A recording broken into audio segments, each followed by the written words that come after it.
Oh, he's got no arm. Oh, I got killed by the one-armed guy. My god. Hello. Today I'd like to take a look at Chivalry 2. It's a game that has a laser focus on allowing players to experience medieval combat against other human players. Special thanks go to Tripwire Interactive and Torn Banner Studios for the review key. This review is based on about 20 hours of gameplay. All opinions are solely the authors. You're all busy people, so let me answer your most pressing question first. Are you going to enjoy it? The 30-second spiel is that this game is all about action. Medieval action to be specific. Swords, axes, polearms and bows are your weapons, and your task is to simply skewer and mutilate other human players in massive online battles. Players are split into two teams, and one attacks the castle while the other defends it. Killing players on the other team matters, but you also have to progress your goal by doing tasks like protecting siege towers and breaching gates, all while being attacked by the defending team. And yes, you can accidentally kill your own friends. If that sounds like something you like, then stay with me and I'll delve deeper into the details. Chivalry 2 is a game that focuses on one question only. Are people interested in medieval battles? The answer is yes. Battles take place in a variety of environments, but the goal is usually to take a castle.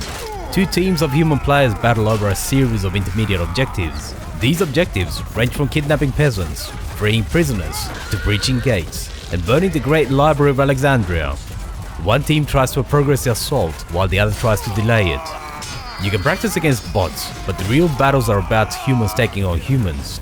Typically you're looking at about 48 to 64 players per team, so as you can imagine, the scale of the fights are pretty massive. Visually the game looks great. All characters have obviously had a lot of work into making them look good, and the animations are smooth and seamless. Combat is suitably gory, and killing enemies triggers dismemberment depending on where you hit them. Beheadings are particularly satisfying.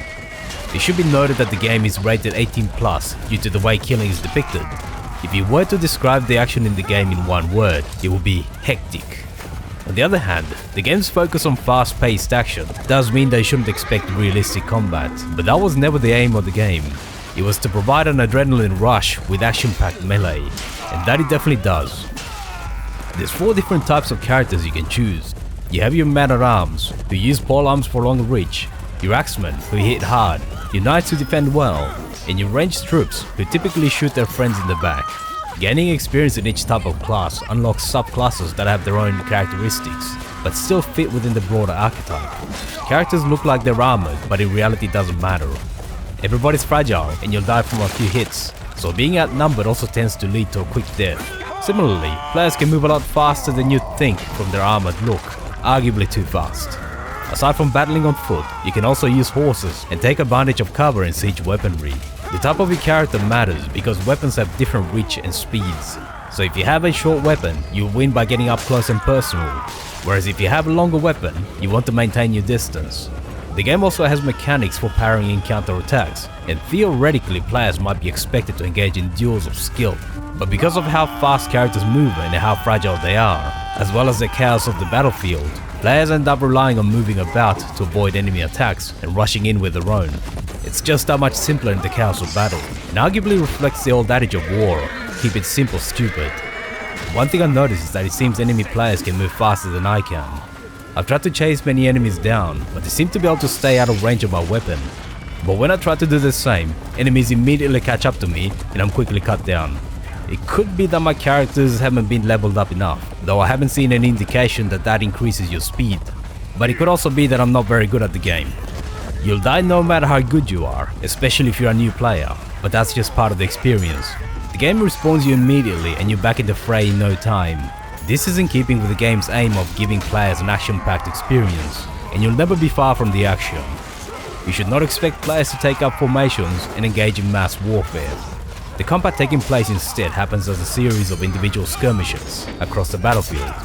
This is a factor of respawned players constantly rejoining the battle, in the way weapons sweep across a wide area and cause damage to multiple enemies.